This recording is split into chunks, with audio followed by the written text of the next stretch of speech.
어제 영상을 보고도 남편을 용서할 수 없는 분들을 위해서 영상을 준비했습니다. 이번 영상을 통해서 부디 용서하는 마음을 가지시길 바랍니다. 미움의 감정이 쌓이는 이유 중 하나는 원활한 소통이 이루어지지 않기 때문입니다. 잘못된 의사소통은 오해를 만들고 갈등을 심화시킬 수 있습니다. 그럼 제가 준비한 남편과의 소통을 보다 원활하게 만들기 위한 몇 가지 전략을 말씀드려 보겠습니다. 첫 번째, 감정을 솔직하게 표현하는 방법을 익혀야 합니다. 대부분의 사람들은 상대방이 자신의 감정을 알아주기를 바라지만 말하지 않으면 상대방이 알기 어렵습니다. 특히 남녀의 사고방식은 다르기 때문에 아내는 이미 충분히 표현했다고 생각해도 남편이 제대로 이해하지 못하는 경우가 많습니다.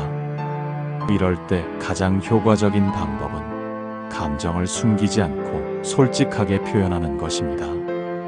하지만 감정을 표현할 때는 비난의 형태가 아니라 나 중심의 표현을 사용하는 것이 중요합니다. 예를 들어, 당신은 맨날 나를 무시해? 라고 표현하는 것은 감정을 표현하는 것이 아니라 비난하는 것처럼 느껴질 수 있습니다.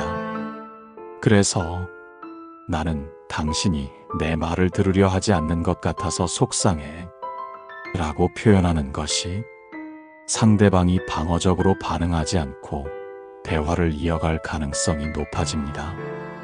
또한 감정을 표현할 때는 최대한 구체적으로 이야기하는 것이 좋습니다.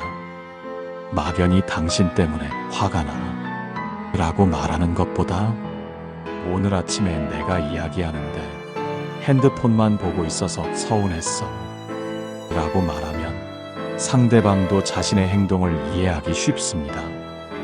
두 번째, 상대방의 입장 이해하기. 부부 사이에서 오해가 생기는 가장 큰 이유는 서로의 입장을 충분히 이해하지 못하기 때문입니다. 우리는 누구나 자신의 관점에서만 생각하기 쉽고 그 때문에 상대의 행동이 이해되지 않아 더 화가 날 때가 많습니다. 남편이 나를 화나게 했을 때 먼저 이 사람이 왜 이런 행동을 했을까? 를 한 번 더 생각해보는 연습을 해보세요. 물론 이것이 남편의 모든 행동을 정당화해야 한다는 의미는 아닙니다. 하지만 상대방의 입장을 고려하면 불필요한 감정 소모를 줄일 수 있습니다.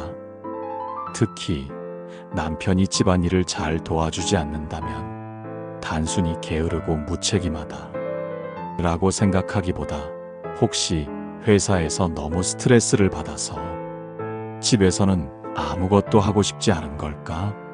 라는 질문을 던져보는 것입니다. 물론 이런 생각이 남편의 행동을 변명해주는 것은 아니지만 감정적인 반응을 줄이고 보다 건설적인 대화를 할 수 있도록 도와줍니다. 세 번째, 효과적인 대화 기술 활용하기. 단순히 내 감정을 표현하는 것뿐만 아니라 효과적으로 상대방의 말을 듣는 것도 중요합니다. 특히 남편과의 갈등을 해결하고 싶다면 경청하는 자세를 기르는 것이 필수입니다.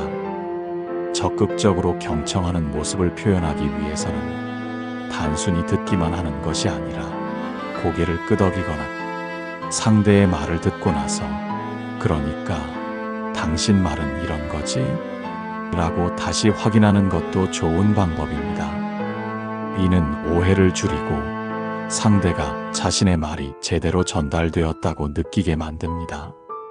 그리고 남편의 감정도 인정해줘야 합니다. 남편과 대화 중에 그럴 수도 있겠다. 같은 말을 해주면 상대가 감정적으로 방어적이지 않게 됩니다. 네 번째, 싸움이 커지기 전에 조절하는 법. 부부 사이에서 갈등이 발생하는 것은 자연스러운 일입니다. 하지만 갈등이 지나치게 커지면 감정이 상하고 관계가 악화될 수 있습니다. 따라서 싸움이 커지기 전에 조절하는 방법을 익히는 것이 중요합니다. 무엇보다 타이밍을 고려해야 합니다. 감정이 격앙된 상태에서는 제대로 된 대화가 어려우므로 감정이 가라앉은 후에 이야기하는 것이 좋습니다. 예를 들어 남편이 퇴근하자마자 스트레스를 받고 있을 때 민감한 이야기를 꺼내면 싸움으로 번질 가능성이 높습니다. 그리고 대화를 이어가다 서로 감정적으로 격해질 경우 우리 잠깐 쉬고 다시 이야기하자 라고 말하며 서로 진정할 시간을 갖는 것도 좋은 방법입니다. 그리고 절대 하지 말아야 할 것은 과거를 들추지 않는 것입니다. 갈등이 발생했을 때 과거의 잘못을 계속 끄집어내면 싸움이 커지기 쉽습니다.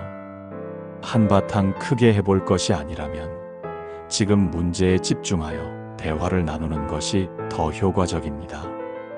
5번째, 긍정적인 순간을 늘리기.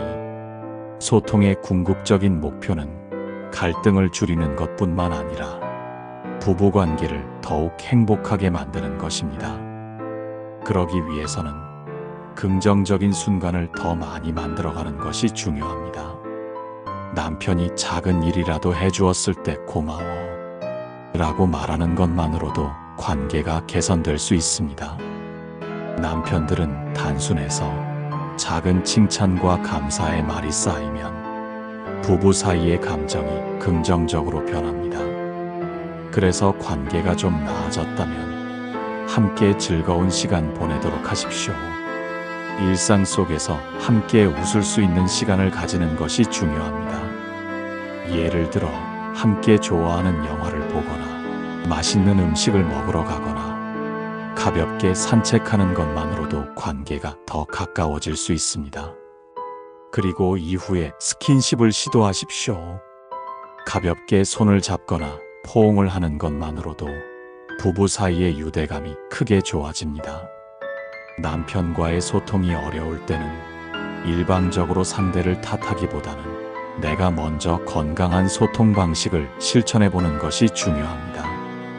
감정을 솔직하게 표현하고 상대방의 입장을 이해하며 효과적인 대화 기술을 활용하면 관계를 더 긍정적으로 변화시킬 수 있습니다. 또한 갈등이 커지기 전에 조절하고 긍정적인 순간을 늘려가는 노력을 기울이면 부부관계는 더욱 돈독해질 것입니다. 남편이 미울 때 우리는 다양한 감정을 경험합니다. 서운함, 분노, 억울함, 때로는 절망감까지 들 수 있습니다. 하지만 중요한 것은 이 감정에 휘둘리지 않고 현명하게 대처하는 것입니다. 우리는 먼저 남편을 미워하는 감정의 원인이 무엇인지 깊이 들여다보아야 합니다. 그 다음, 그동안 제가 알려드린 감정 조절과 소통 방법을 통해서 남편의 마음을 얻어보십시오. 감정을 쌓아두기만 하면 더 큰 폭발을 일으킬 뿐입니다. 효과적인 대화법을 배우고 불만을 건강하게 표현하는 연습을 하면 관계가 훨씬 나아질 수 있습니다. 마지막으로 남편에게 의존하는 감정을 줄이고 내 삶을 더 단단하게 만들기 중요합니다. 남편이 내 행복의 전부가 되어서는 안 됩니다. 나를 위한 시간, 나만의 취미, 자존감을 키우는 습관을 가지면 남편의 행동에 일희일비하지 않고 더 여유로운 마음을 가질 수 있습니다. 결혼 생활에서 완벽한 남편, 완벽한 관계를 기대하기보다는 나를 위한 행복을 찾는 법을 배워야 합니다. 때로는 남편의 단점을 있는 그대로 받아들이고 관계의 균형을 맞춰가는 과정이 필요합니다. 마지막으로 가장 중요한 것은 나 자신을 사랑하는 것입니다. 남편이 어떻게 행동하든 나는 소중한 존재이며 행복할 자격이 있습니다. 감정을 건강하게 관리하고 스스로를 돌보며 내 삶의 주도권을 찾을 때 우리는 더 단단하고 행복한 사람이 될 수 있습니다. 그러니 오늘부터라도 작은 변화를 시작해 보세요. 남편이 미울 때마다 나의 감정을 존중하고 나를 위한 선택을 하다 보면 언젠가 남편과의 관계뿐만 아니라 나 자신의 삶도 더 행복하고 충만해질 것입니다. 영상이 도움이 되었다면 내면의 소리, 평정심 유튜브도 많이 사랑해 주시고 구독, 좋아요 부탁드립니다. 내일 또 좋은 내용으로 찾아뵙겠습니다.